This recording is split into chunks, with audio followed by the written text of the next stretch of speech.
Olá pessoal, Kleber Santana do canal Saúde na Cabeça, hoje aqui para falar do metilfolato ou do L-metilfolato, uma vitamina aí utilizada para auxiliar no tratamento da depressão e da esquizofrenia. Vou te falar de efeitos colaterais, para que serve, como age, principais indicações e precauções e também vou te falar das principais vantagens e desvantagens do uso do metilfolato no seu tratamento. Mas antes me dê essa moral, se inscreva no canal, me siga aí nas redes sociais, no Face, no Instagram e no Twitter e aproveite e deixe aquele gostei no vídeo.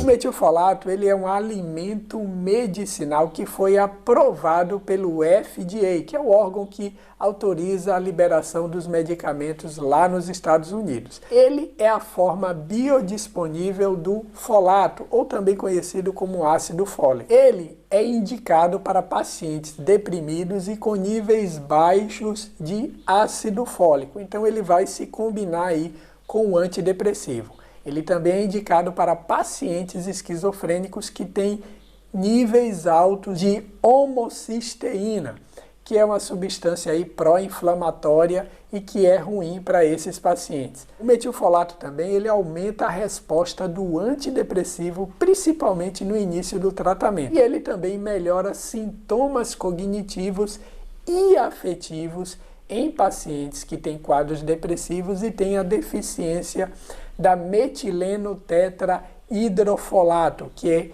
é uma enzima chamada MTHFR. O metilfolato ele funciona da seguinte maneira: ele é responsável pela ativação da biopterina, que a gente chama também de BH4. Ela, ao ativar a BH4, ela estimula a ativação da produção da serotonina, noradrenalina e da dopamina. Com isso, haverá os neurotransmissores responsáveis pela gestão das nossas emoções e sentimentos em níveis adequados. E quanto tempo leva para o metilfolato agir no seu corpo quando você iniciar o uso? Em média, leva de 2 a 4 semanas. Se não estiver funcionando num período de até 6 a 8 semanas para ajudar você no controle da sua depressão, aí você pode precisar ajustar a dose. E algumas pessoas podem não ter resultados mesmo utilizando por esse período. Quando o medicamento funcionar em você, o objetivo é que você se mantenha utilizando para que você não venha a ter mais sintomas depressivos. O objetivo é que você utilize por 1 ano de maneira ininterrupta. Passado esse tempo, você pode retirar a medicação abruptamente, porque não há necessidade de fazer desmame para a retirada dessa vitamina. Agora, se você retirar o metilfolato e a depressão voltar, aí eu recomendo você utilizar até morrer. Se você utilizar o metilfolato e ele não funcionar ou funcionar parcialmente, é importante você saber que alguns pacientes podem ter alguns sintomas residuais mesmo utilizando o metilfolato, como insônia, fadiga e dificuldade de se concentrar. Alguns outros pacientes, eles não vão responder nunca ao metilfolato e nem ao antidepressivo.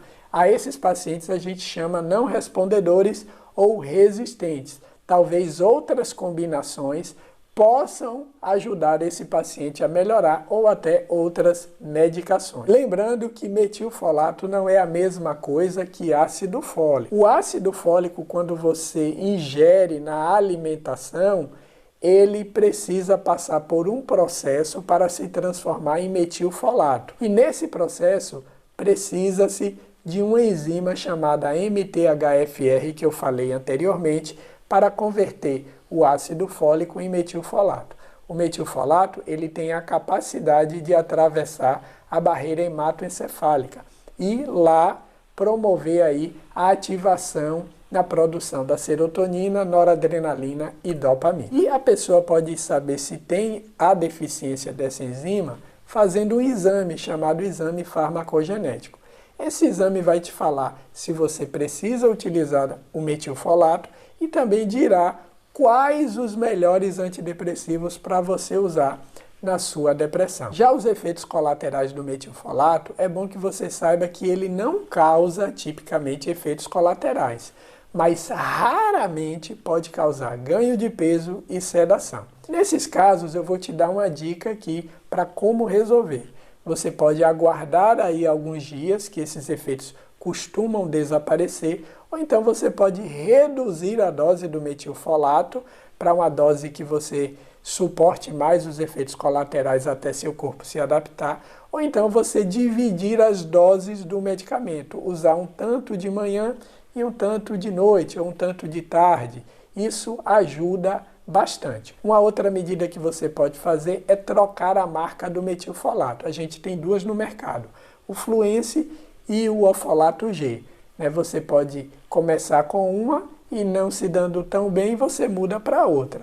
Lembrando que o Fluence ele é mais barato que o Ofolato G. O metilfolato ele não causa dependência e se você também tomar uma quantidade excessiva, ele também não mata. Já foi reportado que um paciente usou 90 miligramas e nada ocorreu. E também não se conhece até hoje dose tóxica do metilfolato. Já as apresentações que a gente tem é em gotas no Brasil. E aí a gente tem aquelas duas marcas que eu falei, o Fluence e o Ofolato G. Geralmente você tem que começar com a dose de 5 miligramas e ir aumentando 5 miligramas a cada 7 dias até chegar à dose recomendada para melhorar a sua depressão, que é 15 miligramas. O metilfolato ele pode ser utilizado com ou sem alimento. E é importante que você saiba também que o metilfolato ele é 7 vezes mais biodisponível do que o ácido fólico. Então não dá para você trocar o metilfolato pelo ácido fólico, porque no ácido fólico você precisaria tomar uma dose muito alta. E você utilizando o metilfolato por um longo período de tempo, por exemplo, mais de um ano, porque eu tenho pacientes que fazem isso, não querem mais parar de utilizar o metilfolato, porque viram resultado. Então, se você quiser usar por muito tempo, não há problema, porque é uma vitamina segura. E o metilfolato pode ser perigoso, ele pode mascarar os sintomas de deficiência de B12. Então, eu aconselho você aí fazer um exame de sua vitamina B12 uma vez por ano ou uma vez a cada 6 meses. Também é importante usar com precaução em pacientes que têm transtorno bipolar. Nesses pacientes, eu não recomendo utilizar o metilfolato se a pessoa não estiver tratando o transtorno bipolar com estabilizador do humor. Pacientes, crianças e adolescentes podem utilizar o metilfolato, porém, tem que monitorar aí a possibilidade de ideação suicida. Então, é sempre bom estar verificando. Pacientes com histórico aí familiar de câncer de colo devem fazer colonoscopia anual, porque às vezes o metilfolato pode aumentar um pouco o risco do câncer aparecer em quem já tem predisposição genética. Se você tem alergia a ácido fólico, você não pode usar o metilfolato. Pacientes aí com problemas hepáticos, cardíacos, idosos podem utilizar sem problema. Inclusive, crianças e adolescentes podem utilizar, porém numa dose menor. Na gravidez, você pode utilizar o metilfolato, porém em doses baixas, de 1 miligrama. Na amamentação, a concentração dele passa no leite materno, mas a concentração é muito baixa, chegando a ser indetectável. E as principais vantagens aí que eu posso te falar do metilfolato é para aqueles pacientes que precisam de uma eficácia maior do antidepressivo já no início do tratamento. Ele vai dar aquela força, aquela pungência, né? E pacientes com resposta parcial ao antidepressivo também vão se beneficiar bastante do uso do metilfolato. E os pacientes, sabendo que vão utilizar uma vitamina, né, soa melhor aos seus ouvidos. E a vitamina também vai ter um custo menor do que agregar um outro medicamento ao tratamento do paciente. E a principal desvantagem é se o paciente medir o ácido fólico no corpo e esses níveis estiverem adequados. Um outro ponto também é se o paciente fizer o exame farmacogenético e ele não ter mutação da MTHFR. Então, nessa situação, não precisa você utilizar essa vitamina. Esse foi o vídeo de hoje, onde eu falei de tudo sobre o metilfolato. Espero que vocês tenham gostado do vídeo. Se ficou dúvidas e sugestões, coloque aqui nos comentários. Compartilhe esse vídeo. Valeu e desejo a você muita saúde na cabeça.